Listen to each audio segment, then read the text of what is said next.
नमस्कार दोस्तों, स्वागत है आपका केटी वॉइस स्टोरीज चैनल में। हमारी आज की कहानी है माँ का प्रतिशोध।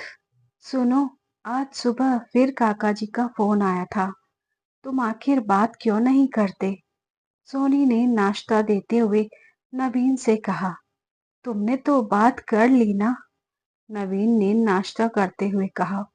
गांव में बाबूजी की तबीयत ज्यादा खराब हो चुकी है, बार बार तुम्हें बुला रहे हैं। तो तुम उनसे बात करते हो, ना गांव जाने की तैयारी करते हो?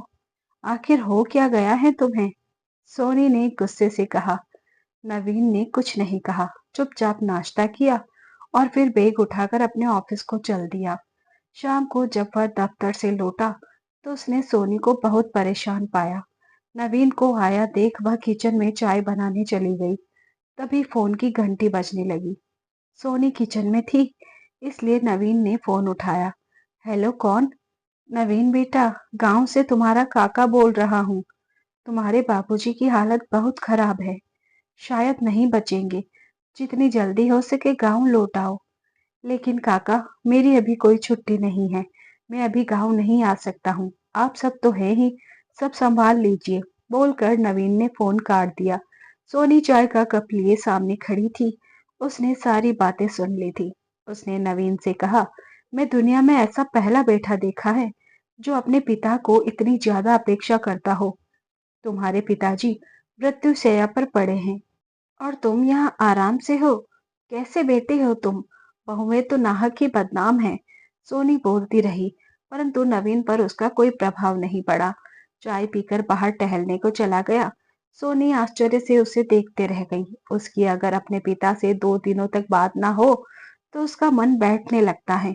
और यहाँ नवीन कैसा है, उसे कोई मतलब ही नहीं।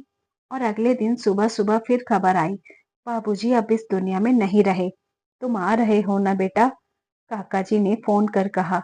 मुझे आते आते समय हो जाएगा काका जी, तब तक आप सब क्रियाकर्म कर दीजिए। नवीन ने निर्विकार भाव से कहा। परंतु बेटा, तुम इकलौते बेटे हो और तुम्हारे रहते भला दूसरा कोई अग्नि संस्कार कैसे कर सकता है? काका ने कहा। क्यों चाचा जी, माँ का कैसे हुआ था? बड़ी कड़वाहट के साथ यह बोलकर उसने फोन काट दिया। सोनी ने जब अपने ससुर जी की मृत्यु की खबर सुनी तो वह फूट फूट कर रोने लगी। उसने रोते हुए नवीन से कहा, ठीक है, तुम जाओ या ना जाओ, परंतु मैं अपने बेटे को लेकर अभी के अभी जाऊंगी। कहकर वह एयरलाइंस वालों को फोन का टिकट बुक कराने लगी। नवीन ने कुछ नहीं कहा, चुपचाप वह अपने कमरे में गया और दरवाजा बंद कर लिया। और जब तक यह दोनों गांव पहुंचे, बाबूजी का दाह संस्कार हो चुका था। परंतु फिर भी बाकी के कार्यक्रम नवीन के हाथों संपन्न करवाए गए। गांव की बूढ़ी औरतें सब आपस में कानाफूसी करती नजर आई। इस बार सोनी ने यह बात ठान ली थी, इस रहस्य को वह जानकर ही जाएगी। सारे श्राद्ध कर्म का कार्यक्रम संपन्न होने के बाद सारे मेहमान धीरे धीरे जाने लगे। सब घर खाली हो गया। काका काकी जी रह गए। उस दिन अच्छा मौका देखकर सोनी ने रात के खाने के बाद काकी जी को जब दूध का गिलास देने गई तो उन्हें अकेले देखकर उनसे पूछा, काकी जी, आज मैं आपको नवीन की सौगंध देकर कुछ पूछना चाहती हूँ। काकी ने आश्चर्य भरी नजरों से उसे देखते हुए कहा, ऐसी कौन सी बात है बहू, जिसे पूछने के लिए तुम्हें नवीन की सौगंध देनी पड़ गई? बात अगर इतनी गहरी ना होती तो मैं सौगंध भी नहीं देती, और मुझे विश्वास है कि मुझे झूठ नहीं कहोगे। अच्छा पूछो, तुझे क्या पूछना है? काकी जी ने ठंडी सांस भरते हुए कहा। नवीन बाबूजी से इतनी दूरी क्यों बनाकर रखता है? अभी वह दोनों बात कर ही रही थी कि तभी पड़ोस की दादी सास आ गई। वह गांव की सबसे बुजुर्ग महिला थी। आते आते उन्होंने सोनी की बातें सुन ली थी। अरे, तेरी काकी क्या बताएगी, मैं बताती हूँ, मुझसे सुन। कहते हुए वह धम से पैर पसार कर बैठ गई और अपनी आंखों में भर आए आंसू को पोंछते हुए बोली, आखिर क्यों ना नफरत करे नवीन अपने बाप से? जब से होश संभाला है तब से अपनी माँ को सताते ही देखा है। आखिर दोष क्या था मालती का? पुराने जमाने में बगैर देखे शादी विवाह हुआ करते थे। मालती का घराना काफी पैसे वाला और खानदानी एवं संस्कारी था, और इधर नवीन के दादाजी भी खानदानी जमींदार थे। उनके दो बेटे थे, बड़ा बेटा किशोर, छोटा बेटा दिनेश। देखने में दोनों ही मानो कामदेव के अवतार हो, इतने सुंदर और सजीले। पास वाले गांव से बड़े बेटे किशोर के लिए मालती का रिश्ता आया और शादी के लिए हाँ कर दी गई। उन दिनों किशोर कोलकाता में अपनी पढ़ाई पूरी करने के बाद नौकरी कर रहा था। गांव की सादगी से दूर शहर की चकाचौंध में उन्होंने अपने आप को ढाल लिया था। ऐसे में जब अचानक उन्हें गांव बुलाया गया और बगैर उनकी मर्जी जाने ही उन्हें शादी करनी पड़ी, तो ऐसा लगा मानो कि सारी जिंदगी बर्बाद हो गई। पिता के डर और संपत्ति से बेदखल हो जाने के कारण उन्होंने चुपचाप शादी कर ली। परंतु जब शादी के बाद दुल्हन को देखा तो उनके होश उड़ गए। बेहद छोटे कद की सांवली रंग की एक 8वीं पास लड़की उनके सामने पत्नी बनी खड़ी थी। उन दिनों 8वीं कक्षा में बोर्ड हुआ करता था, लिहाजा वह अपने समय की पढ़ी लिखी बोर्ड पास लड़की थी। संस्कारी थी, अच्छे घराने से थी। उन दोनों ने शादी के लिए यही देखा जाता था। किशोर बाबू ने सपना देखा था कि वह अपने ही सम्मान पढ़ी लिखी और सुंदर लड़की से शादी करेंगे। परंतु अपने सपनों का यह हसरत देखकर बगैर किसी को बोले रातों रात वह गांव से वापस कोलकाता को आ गए। बेचारी मालती सुहाग की सेज पर अकेली बैठी रही। पति ने घूंघट उठाकर चेहरा देखा और लौटकर जो गए फिर बरसों तक ना आए। किशोर के पिता ने कई खत लिखे, लोगों को भी कोलकाता भेजे, परंतु किशोर लौटकर नहीं आया। दिनेश की शादी हुई, भाई की शादी में भी किशोर नहीं आया। किशोर के पिता जब मालती को देखते, दुख से उनका हृदय भर जाता। बिना किसी शिकायत के दिन भर मालती सारे घर के काम करती, ससुर की सेवा करती, साथ में देवर और देवरानी की भी। दिनेश अपनी भाभी की बहुत इज्जत करते थे। अपने भाई के रवैये से वह बहुत ही दुखी थे, परंतु उनके हाथों में कुछ भी नहीं था। किसी दिन अगर किसी चीज में मदद कर देते या हमदर्दी के दो बोल बोल देते, उनकी पत्नी उन्हें ताने देने लगती। मालती सब सुनती भी थी और समझती भी थी, परंतु अपने दुर्भाग्य के आगे और किसी की क्या शिकायत करे। पति द्वारा कुरूप कहकर ठुकराई जाने के बाद वह सदा घूंघट में ही रहती। निःशब्द सुखों की भांति के शब्द भी उसके जीवन से विलीन हो गए थे। कुछ भी पूछे जाने का जवाब वह सर हिलाकर हाँ या ना में दे देती। किशोर के पिता यह सब देखकर मन ही मन अपने आप को अपराधी मानकर दुखों के सागर में डूबने लग गए थे और शायद इसी दुख के कारण एक दिन हृदय गति रुक जाने से उनका देहांत हो गया। किशोर जी को कोलकाता खबर की गई। साथ ही उन्हें लेने को गांव से कुछ लोग भी गए और उन्हें साथ लेकर आए, क्योंकि पिता का दाह संस्कार करना था। मजबूरी बस कुछ दिनों तक किशोर को गांव में रहना पड़ा। क्रियाकर्म खत्म होने के बाद छोटे भाई ने कुछ दिन और रुकने का आग्रह किया ताकि जमीन जायदाद के बारे में दोनों भाई अच्छी तरह जान ले, और किशोर रुक गए। आखिर जायदाद का लालच किसे नहीं होता। इसी बीच कुछ महिलाएं जो किशोर की भाभी लगती, वह सब मिलकर पकड़कर किशोर को जबरदस्ती मालती के कमरे में बंद कर देती थी और बाहर से ताला लगा देती थी। और वह सब मन ही मन प्रार्थना करती कि शायद दोनों के बीच प्रेम जाग जाए और बेचारी मालती की तकदीर खुल जाए। लेकिन यह सब कितने दिनों तक चलता। एक दिन किशोर वापस कोलकाता लौट गए और कुछ महीने के बाद पता चला कि मालती के पैर भारी हैं। सारे गांव वालों को बहुत खुशी हुई कि शायद इस बच्चे की वजह से किशोर अपनी पत्नी को अपना ले। परंतु मालती यह जानती थी कि प्यार वाला प्यार कुछ नहीं था, सिर्फ एक जिस्मानी जरूरत, जिसे मजबूरी में किशोर को अपनी पत्नी के साथ पूरी करनी पड़ी। गर्भावस्था में भी वह बेचारी सारे काम करती और अपनी देवरानी के हुक्म बजाती। दिनेश बेचारी की पत्नी के आगे एक नहीं चलती। ऐसा नहीं था कि मालती के मायके वाले सारी घटनाओं को नहीं जानते थे। वह कई बार मालती को लेने के लिए आए, परंतु मालती अपने मायके नहीं गई। उसने एक पंक्ति में कह दिया कि जो मेरी तकदीर में था वही मुझे मिला, इसमें किसी का कोई दोष नहीं। आप सभी ने तो मेरे सुख के लिए ही मेरी शादी की थी। मैं यहाँ से अब कहीं नहीं जाऊंगी। मैं नहीं चाहती हूँ कि मेरी वजह से मेरे पिता और भाइयों का सर नीचा हो। खैर भगवान उस पर थोड़े सहाय हुए। उसने एक गोरे चिट्टे स्वस्थ बेटे को जन्म दिया। अब तो उस बेचारी को जीने का सहारा मिल गया था, परंतु उसकी देवरानी जलकर राख हो गई। गाहे बगाए उसने कई बार लोगों के सामने ताने भी दिए कि क्या पता यह बच्चा जेठ जी का है या मेरे पति का। मालती का कलेजा दहल जाता, परंतु बेचारी क्या करती। सिर्फ भगवान के चरणों में अपने आंसू बहा दिया करती। प्रसूति घर से निकलते ही उस बेचारी ने पहले की तरह घर का काम संभाल लिया। एक तरफ बच्चों को संभालती, दूसरी तरफ से काम। दिनेश बाबू ने कई बार भाभी की मदद के लिए घर में काम वाली रखी, परंतु उनको पत्नी ने किसी को टिकने नहीं दिया। वह अपने आप को घर की मालकिन समझती थी। मन में अलगाव की पीड़ा लिए मालती प्रतिदिन अपनी देवरानी से अपमानित होती रही, परंतु उसके जीने का सिर्फ एक ही उद्देश्य रह गया था, उसका बेटा नवीन। उसी के पीछे वह अपना दुख भुलाने की कोशिश करती।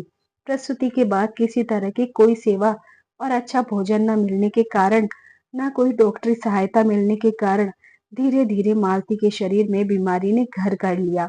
आखिर इसका था ही कौन जो उसकी चिंता करता। एक ससुर थे, वह भी दुनिया से चले गए थे। गांव के सारे लोग और आंगन की जितनी भी बूढ़ी चाची, सास और दादी थी, वह सभी उससे बहुत मानती थी। मालती ने सोचा था एक बच्चे के सहारे उसकी जिंदगी कट जाएगी, परंतु तकदीर को भी कुछ मंजूर और ही था। किशोर बाबू तक खबर पहुंच चुकी थी कि मालती को एक बेटा पैदा हुआ है और वह उन्हीं की तरह गोरा चिट्टा, सुंदर और स्वस्थ है। वह मालती के ऊपर चरित्रहीनता का आरोप नहीं लगा सकते थे, क्योंकि सारे गांव वाले गवाह हैं कि वह उस दिन 10 दिनों तक लगातार मालती के साथ कमरे में रहे थे और उनसे उनका संबंध बना था। उधर कोलकाता पड़ोस की शादीशुदा महिला के साथ उनका अनैतिक संबंध बन चुका था। उस महिला के रूप के जाल में वह इतना फंस चुके थे कि वह उसके पूरे घर का खर्च चलाते थे और उनके भी घर की मालकिन वही थी। इन दोनों के संबंधों की चर्चा खुलेआम होती थी। गांव में भी सब लोगों को इस बात की जानकारी थी। स्वयं मालती को भी पता था। पता नहीं उस महिला के पति किस मिट्टी के बने हुए थे कि उसे अपनी पत्नी के अनैतिक संबंधों से कोई आपत्ति नहीं थी। लेकिन जब अपने पुत्र होने की सूचना मिली तो उन्होंने सोचा अगर वह गांव में रहेगा तो वह भी गंवार ही रहेगा। इसलिए मैं कुछ समय का इंतजार करते रहे और 4 साल के बाद अचानक से गांव पहुंचे। सभी गांव वालों ने और उनके छोटे भाई ने उनका बड़ा स्वागत किया और मन में एक आशा जगी कि शायद अब वह मालती को अपना लेंगे। परंतु भारी दुर्भाग्य, अगले ही दिन सुबह उन्होंने अपने बेटे को लिया और हुक्म सुना दिया कि उसे लेकर वह कोलकाता जा रहे हैं। मालती के ऊपर मानो विपत्ति का पहाड़ टूट पड़ा। जो बच्चा उसके जीवन की आस था, उसके दूर होने की कल्पना मात्र से मानो उसके प्राण निकल जा रहे थे। किशोर बाबू ने किसी की नहीं सुनी। अपने बेटे को लगभग छीनते हुए गोद में उठाकर चले गए। जो बच्चा उन्हें पहचानता तक नहीं था, वह आज उस बच्चे का बाप बनकर आए थे। न जाने कितने दिनों तक मालती बिना अन्न पानी के अपने कमरे में मुंह छुपाए रोती रही। उधर कुछ दिनों तक तो बच्चे ने परेशान किया और धीरे धीरे वह अपनी माँ को भूलने लगा। किशोर बाबू ने अपनी पड़ोसन को ही उसकी माँ के रूप में बताया और इसी तरह लगभग 7 साल बीत गए और इन 7 सालों में बेचारी मालती हर क्षण अपने बच्चों के लिए तड़पती रही। उन दिनों घर घर फोन भी नहीं हुआ करता था। बस एक डाकी की चिट्ठी और तार का इंतजार किया करते थे। मन का यह रोग तन पर भी भारी पड़ा और एक दिन पता चला उसे कैंसर हो गया है। उस दिन गांव में किसी के आंगन में चूल्हा नहीं जला। जितनी भी काकी और दादियां थी, वह भी बेचारी खूब रोई, परंतु उनके रोने से मालती का भाग्य कहाँ बदलने वाला था। उनके मायके खबर दे दी गई। उनके सारे भाई और माता पिता आए। सभी का दुख से बुरा हाल था। इतने वर्षों के बाद अपनी बेटी को देखकर मालती की माँ तो बार बार कष्ट खाकर गिरे जा रही थी। 5 भाइयों की इकलौती बहन, जिसे बड़े नाचों से पाला था सभी ने, परंतु उसकी किस्मत नहीं लिख पाए। सभी मालती को अपने साथ ले जाना चाहते थे, परंतु हाय रे जिद्दी, उसने स्पष्ट रूप से माँ के साथ जाने से मना कर दिया और बोली, एक परित्याग की हुई पत्नी के रूप में मैं ससुराल में मायके नहीं जाना चाहती। मैं अपने ससुराल से ही सुहागन के रूप में विदा होना चाहती हूँ। अगर आप सब मेरे ऊपर दया करना ही चाहते हैं तो बस एक बार मुझे मेरे बच्चे से मिला दीजिए। बस इतनी ही विनती है। बेचारे हार कर सभी मायके वाले वापस चले गए। इधर जब उनकी देवरानी को उसकी बीमारी की खबर लगी तो उसने आनन फानन में थोड़ी दूर वाली जमीन पर अपना घर बनवाया और वहां रहने चली गई। इतनी बड़ी हवेली में बेचारी अकेली दर्द से तड़पती पड़ी रहती। दिनेश जी ने अपने बड़े भाई को अपनी भाभी की बीमारी के बारे में खबर कर दी और उनकी इच्छा भी बता दी, पर पत्थर दिल किशोर बाबू का दिल नहीं पसीजा। उन्होंने अपने छोटे भाई से कहा, मैं वहां का कोई हिसाब तो मांगता नहीं हूँ, तुम सब तो हो ही, इलाज करवा दो। इस पर दिनेश जी ने अपने भाई से कहा, आपके हिसाब मांगने की जरूरत कहाँ पड़ती है भाई साहब, जो कुछ भी होता है वह मैं आपको आधे बांट कर भिजवा देता हूँ। इतने कठोर मत बनिए भाई साहब, एक बार आकर नवीन को भाभी से मिलवा दीजिए और आप भी मिल लीजिए, शायद वह चैन से मर सके। परंतु इन बातों का कोई भी प्रभाव किशोर जी पर नहीं पड़ा। पास के आंगन की बूढ़ी काकी, वह मालती के साथ छाया की तरह लगी रहती, समय पर दवा देती, जबरदस्ती कुछ खाना खिलाती और उसके मन को बदलने की कोशिश करती और जी भरकर कोसा करती किशोर को। और फिर एक दिन ऐसा भी आया जब डॉक्टरों ने जवाब दे दिया। उसके बाद सारे गांव वालों का और सारे रिश्तेदारों का धीरज टूट गया। मालती के भाई और गांव के कुछ गणमान्य लोग सभी साथ में दिनेश जी को लेकर कोलकाता पहुंचे। उस वक्त किशोर जी घर पर नहीं थे। जब उनके घर का दरवाजा खटखटाया गया तो उनके इस पड़ोसन ने दरवाजा खोला और परिचय पाने के बाद घर में बुलाया और ढेर सारा नाश्ते का सामान परोसा। मालती के भाई और दिनेश जी ने सारे सामान फेंक दिए और गुस्से से चिल्लाए कि किशोर कहाँ है और नवीन कहाँ है। इसी बीच अपने कमरे से नवीन बाहर निकला। उसे यह सब कुछ समझ में नहीं आ रहा था, वह किसी को पहचान भी नहीं पा रहा था। इसलिए उसने उस महिला से कहा कि माँ, यह लोग कौन हैं, आपके ऊपर क्यों गुस्सा हो रहे हैं। इतना सुनते ही दिनेश जी ने नवीन को अपनी ओर खींचा और जोर से चीख कर बोले, यह औरत तुम्हारी माँ नहीं है, यह कुल्टा है जिसने तुम्हारी माँ का सारा सुख चैन छीन लिया। तुम्हारी माँ गांव में मर रही है। तुम्हारे पिता तुम्हें 3 साल की आयु में ही गांव से तुम्हारी माँ से छीन कर यहाँ ले आए थे। कहते हुए गुस्से से कांपने लगे थे। नवीन बेटा, तू अपने कमरे में जा। उस महिला ने नवीन को बाहर भेजने की कोशिश की। कहीं भी नहीं जाएगा यह, अब यह हमारे साथ सीधे गांव जाएगा। किशोर आए तो उसे कह देना, गुस्से से बाहर आते हुए गांव के मुखिया चाचा ने कहा। और हाँ, एक बात जरूर कह देना किशोर से। मालती के भाई ने उस औरत से कहा कि अब हम उसे छोड़ने वाले नहीं हैं। हम सारे लोग मिलकर कानूनी तौर पर कार्रवाई करवाएंगे।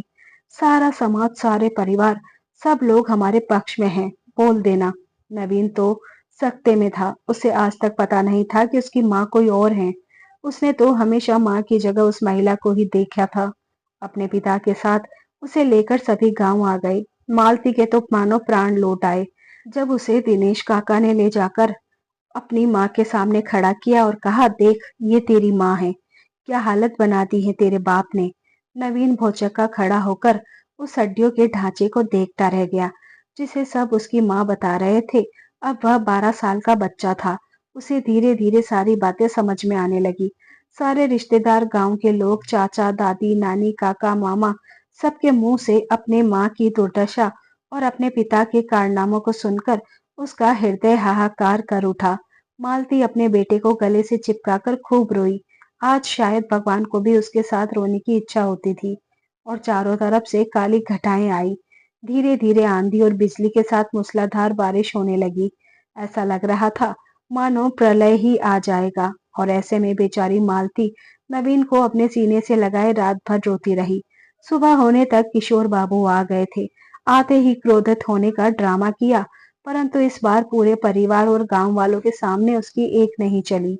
सभी ने मिलकर कानूनी कार्रवाई करने की धमकी दे डाली। दिनेश बाबू ने अपने भाई से कहा, भाई साहब, भाभी और 2-4 दिनों की मेहमान है, इसलिए आप और नवीन 2-4 दिनों तक यहीं रुक जाइए। भाभी की भी इच्छा है कि उसकी चिता को अग्नि नवीन ही दे। इस पर गरजते हुए किशोर बाबू ने कहा, कानूनी कार्रवाई की धमकी किसे देते हो। छोटे पल भर में यह साबित कर दूंगा यह बीमार और पागल औरत मेरे बच्चे को संभालने के लायक नहीं है। दिन भर गांव के सभी लोग किशोर को समझाने का प्रयास करते रहे, परंतु उन्होंने किसी की नहीं सुनी और नवीन का हाथ पकड़ा और खींच कर ले जाने लगे। नवीन ने रोते हुए कहा कि पापा, माँ अब नहीं बचेगी, उनके अंतिम समय में तो मुझे साथ रहने दीजिए। लेकिन उन्होंने एक नहीं सुनी और उसे भयानक तूफानी मौसम में किशोर बाबू जबरदस्ती अपने बेटे को लेकर रातों रात निकल गए।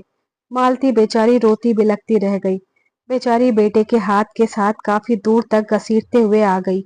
नवीन का हाथ पकड़े पकड़े वह रोते हुए बोली, मेरे चिता की अग्नि दे देना बेटा। उसके बाद ही जाना। परंतु किशोर बाबू बेटे का हाथ खींच कर लेकर चलते बने और वह रात इतनी भयानक थी, लगता नहीं था कि सुबह भी हो पाएगी। कैंसर अपने अंतिम चरण पर था। उस पर इतना मानसिक दुख, रात भर दर्द से मालती तड़पती और चिल्लाती रही। बूढ़ी काकी दवा पर दवा देती रही और गर्म पानी से उसकी सिकाई करती रही। उसकी सांस टूटने लगी थी। उसने टूटी हुई सांसों के साथ काकी का हाथ पकड़ा और रोते हुए बोली, मेरी चिता को अग्नि मेरे बेटे से ही दिलवाना काकी, ताकि मुझे मुक्ति मिल सके। और भोर होते होते उसने दम तोड़ दिया। सभी रो रहे थे। किसी किसी ने कहा कि चलो उसे इस कष्ट से मुक्ति मिली। तुरंत ही भाड़े की गाड़ी कर गांव के बड़े बुजुर्ग कोलकाता को निकल गए नवीन को लाने के लिए। वह सब उसके घर पहुंचे और मालती की मृत्यु का समाचार दिया। नवीन को साथ चलने को कहा, परंतु किशोर बाबू ने नवीन को नहीं जाने दिया। कहा अभी 4 दिनों तक इसकी परीक्षाएं चलेगी। परीक्षा खत्म होने के बाद हम दोनों गांव आ जाएंगे। तब तक वहां छोटे हैं तो संभाल लेगा, आप सब जा सकते हैं। कहकर घर का दरवाजा बंद कर दिया। नवीन रोता हुआ रह गया। अपने पिता के आगे उनकी एक न चली। उसकी आंखों के आगे से आज भी वह दृश्य नहीं हटता था कि कैसे उसकी माँ रोती हुई उसका हाथ पकड़े हुए कितने दूर तक जमीन पे लुढ़कते हुए आ गई थी और रोती हुई उसकी चिता को अग्नि देने की बात कर रही थी। 7 दिन के बाद किशोर बाबू और बेटे को लेकर गांव पहुंचे। तब तक लगभग श्राद्ध के क्रम समाप्त पर थे और धीरे धीरे समय बीता। नवीन अपने उच्च शिक्षा के लिए बेंगलुरु चला गया और वहीं उसने अपने पसंद की लड़की सीमा के साथ शादी कर ली। इधर जब धीरे धीरे किशोर बाबू के पैसे खत्म हुए, नौकरी गई, तो उनकी रखेल ने भी उनसे रिश्ता तोड़ लिया। बेटा उनसे बात तक नहीं करता था। हार कर उन्होंने गांव का रुख किया, परंतु सारे रिश्तेदार और गांव वाले सभी दूर दूर ही रहते, उनसे कोई बात तक नहीं करता। अब दिनेश बाबू तो छोटे भाई थे, इसलिए लोग लाज के लिए कभी कभार उनके खैरियत पूछ लेते थे। कुछ दिनों तक तो किशोर बाबू अपनी पूरी एंठ में रहे। ऐसा जताते थे मानो किसी रिश्तेदार और गांव वालों से उन्हें कोई मतलब नहीं और वह अपनी पुश्तैनी जायदाद पर आए हैं। खेती बाड़ी का काम तो दिनेश संभालते थे, इसलिए उसे काम से उनका कोई लेना देना नहीं था और घर के सारे काम वह स्वयं ही कर लेते थे। इस तरह समय बीतने लगा। धीरे धीरे उनका शरीर भी कमजोर हो रहा था। अपने बेटे को जब जब फोन लगाते, वह कभी फोन नहीं उठाता। उस दिन उनका मन बड़ा दुखी हुआ जब पता चला उनके बेटे ने उन्हें बिना बताए शादी कर ली है। कुछ समय बाद उन्हें पता चला कि उनका पोता भी हुआ है। उन्होंने अपने बेटे को चिट्ठियां लिखी, फोन लगाए, परंतु किसी का जवाब नहीं मिलता और एक दिन हार कर वो स्वयं पता पूछते हुए बेंगलुरु पहुंचे। बहुत समय लग गया नवीन को ढूंढने में। जैसे जैसे फोन नंबर और ऑफिस के पते के जरिए घर का पता लगाया और घर पहुंचे, घर का दरवाजा उनकी बहू ने खोला, परंतु वह उन्हें पहचानती नहीं थी। जब परिचय दिया तो आदर सहित अंदर से ले गई। नवीन जब घर लौटा तो अपने पिता को देखकर चौंक गया। उसने उनसे कोई बात नहीं की। आखिर हार कर किशोर बाबू ने अपने बेटे को कहा, इतने बरस हो गए बेटा, ना तो तुम कभी आते हो ना बात करते हो, और तो और तुमने अपनी शादी और बच्चे की भी खबर नहीं दी। आखिर मैं तुम्हारी परवरिश में कौन सी कमी की? और यह क्या बेटा, तुम्हारे लिए एक से एक सुंदर लड़कियों की लाइन लग जाती, पर तुमने यह कैसी लड़की से शादी की जिसके साथ तुम्हारा कोई मेल ही नहीं? क्या जरूरत थी इस मद्रासन से शादी करने की? तो क्या करूं बाबूजी, मैं भी आपकी तरह पड़ोस की किसी औरत को रख लूं जो सुंदर हो? बहुत ही कड़वे शब्दों में अपने पिता को उतार दिया। किशोर बाबू ने कुछ नहीं कहा, चुपचाप अपनी नजरें झुका ली। मैं आपकी तरह नहीं हूँ। मैं चमड़े के रंग की जगह मन की सुंदरता और गुण देखता हूँ। और जो आपने मेरी माँ के साथ किया, शायद यह उसका प्रायश्चित भी है। और आप किसी गलतफहमी में मत रहिएगा। मेरी पत्नी मेरे प्रेरणा है। मैंने अपनी पसंद से उसके साथ विवाह किया है और वह मेरी सच्ची जीवन संगिनी है। कभी भूल से भी उसका अपमान करने की कोशिश मत कीजिएगा।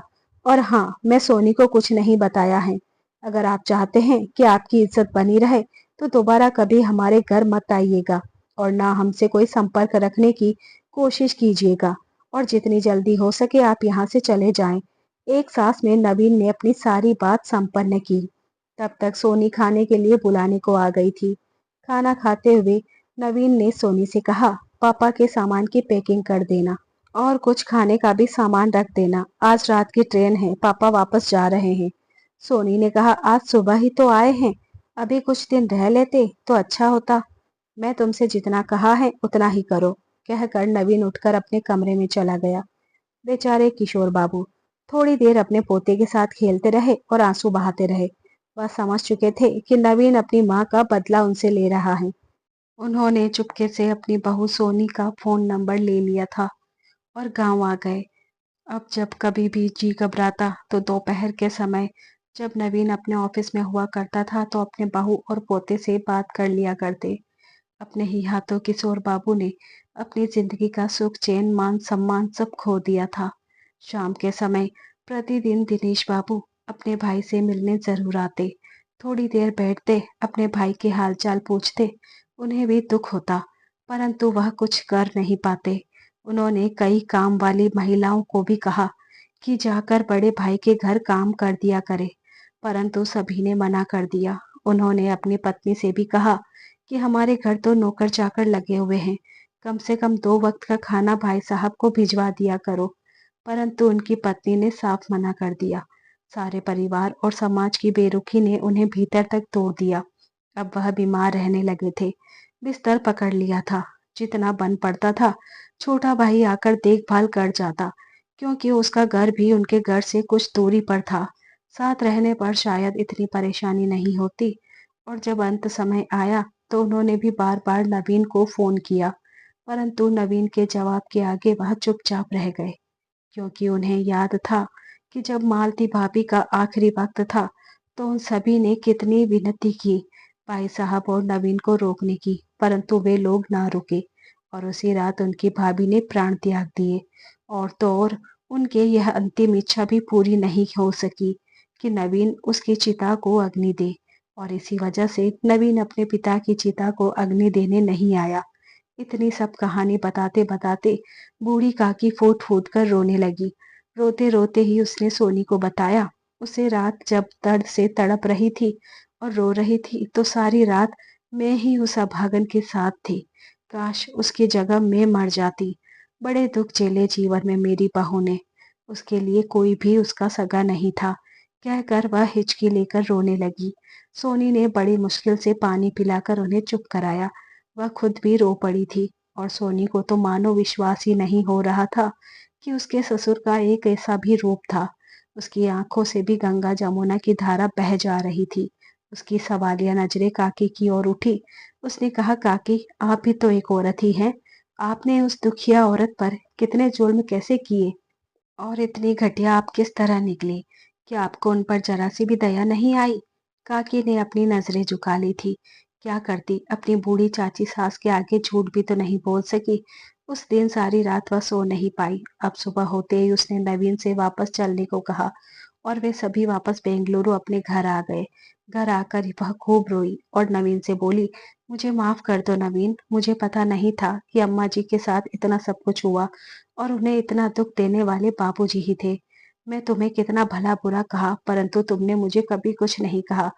मुझे सच का पता नहीं था और मुझे गर्व है तुम पर और तुम्हारी सोच पर। मुझ जैसी साधारण नए नक्श वाली लड़की को तुमने अपनी जीवन साथी बनाया और मुझे इतना प्यार करते हो। और वह देर तक रोती रही। नवीन ने कुछ नहीं कहा, बस उसे अपनी बाहों में समेटे उसे दिलासा देता रहा। उसके मन में भी थोड़ी शांति थी, कि ज्यादा नहीं परंतु कुछ तो अपने मन की आत्मा को उसने शांति पहुंचाई और बचपन से पल रहे अपनी माँ के प्रतिशोध को पूरा किया। उसका मन और उसकी अंतरात्मा आज दोनों ही हल्के हो चुके थे। उन दोनों ने जाकर नवीन की अलमारी से उसकी माँ की फोटो निकाली और दीवार पर फूलमाला के सहित सजाकर दीपक जलाया। तस्वीर में मुस्कुराती मालती मानो वहीं से उन दोनों को आशीर्वाद दे रही थी। आपको नवीन का फैसला कैसा लगा? आप मुझे अपनी राय कमेंट बॉक्स में जरूर बताइए। कहानी अच्छी लगी हो तो इसे लाइक, शेयर और चैनल को सब्सक्राइब कीजिए। धन्यवाद।